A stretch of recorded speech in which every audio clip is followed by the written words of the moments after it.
আমাদের দক্ষিণ মধুপুর কবিরাজপাড়া সরকারি প্রাথমিক বিদ্যালয়ে বিজ্ঞান মেলা অনুষ্ঠিত হয়েছে আগামীকাল। প্রকল্পে সহযোগিতা করেছেন জার্মানি BMZ কোম্পানি থেকে। চলেন আমি আপনাদের কিছু দেখাই এখানে কি কি তৈরি করা হয়েছিল, ছাত্ররা কি কি তৈরি করে এনেছিল এবং সহযোগিতা কে কে করেছিল এবং বক্তব্য প্রদান করেছিল কে। প্রথমে আমি তোমাদেরকে এই স্কুল সম্পর্কে কিছু জানাই।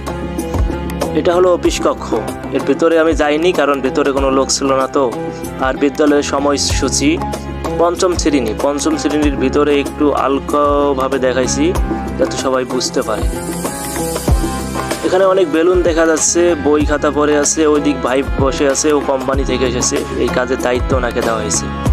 দিনের বিভিন্ন সময় সূর্যের অবস্থান, চিত্রটা অনেক ভালোই। ছোট বাচ্চারা নৌকা তৈরি করেছে, আবার খেলনা। এই চিত্রটা আমি আবার দেখালাম, অনেক ভালো হয়েছে। এবার নৌকা দেখানোর পর আমি আপনাদেরকে যে জিনিসটা দেখাবো, হ্যাঁ এটি একটি বক্স ছিল, মাথা নেই। আর ওই ভাইটি এই জায়গায় বসে ফ্রি ফায়ার গেম খেলতেছে। এটা আমার ব্ল্যাকবোর্ড। এখানে আমরা কত লেখাপড়া করার সময় মায়ের খেয়েছি, প্রশ্ন ধরছিল স্যার, উত্তর দিতে পারিনি, অনেক স্মৃতি মনে পড়ে। আর ক্লাস 1-2 এলাম, তখন দেখতেছি এখানে ছেলেরা খেলাধুলা করতেছে। চেয়ার বেঞ্চি কই, কিছুই নাই। আগের স্মৃতিগুলো সব আলাদা আলাদা হয়ে গেছে। রুমের ভিতরে দেখতেছি খেলনার মধ্যে ছোট বাচ্চারা খেলা খেলতেছে। এবং আমাদের গ্রামেরও কিছু ছেলে দেখতেছি এই জায়গায়, মেয়েও আছে। আর পিছনে সরা এবং উপর দিয়ে লেখা ক খ। বেশ ভালোই মনোরম পরিবেশ।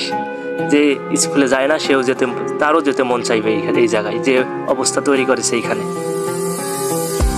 তারপর আমরা এখন মাঠে দেখবো কি কি তৈরি করেছে। এখানে ফুটবল খেলার মাঠ দেখতেছি, আবার টয়লেট দেখতেছি। এখানে মধুপুর বালিকা সরকারি প্রাথমিক বিদ্যালয় লেখা আছে। বাহ, ভালোই হয়েছে তৈরি করা। তারপর এখানে ছোট্ট পুকুর দেখতেছি, পুকুরে মাছ আছে, এটা পরে দেখাবো। দইল পাখি রয়েছে নাঙ্গলের উপর দাঁড়িয়ে, নাঙ্গল মার্কা মনে আবার চলে আসবে। আবার কলও রয়েছে। এখানে দেখতেছি 4টা 6টা জীবিত আর কিছু মারা গিয়েছে, তবে মাছগুলোকে প্রাণ নিয়ে নেওয়াটা ঠিক হয়নি। এখানে দেখতেছি সৌরজগতের ছবির চার্ট। বাহ, ভালোই। কম্পিউটার তৈরি করছে। ও আমাদের মহাবিশ্ব তৈরি করছে। পানিচক্রটাও সেই হয়েছে। এবং আমাদের ক্যাসিনো খেলার মাঠ নাকি এটা আবার। তারপর দেখতেছি এখানেও এলাকার এক ছেলে বসে আছে। আর এখানে আমরা দেখতেছি মেরুদণ্ডহীন প্রাণী আর মেরুদণ্ড প্রাণীর কিছু বৈচিত্র্য দিয়েছে। এবং ওখানে আমরা বর্ণনাকে দেখতে পেলাম। এবার নাঙ্গল দেখতেছি। বাহ, শহীদ মিনারটা ভালোই হয়েছে।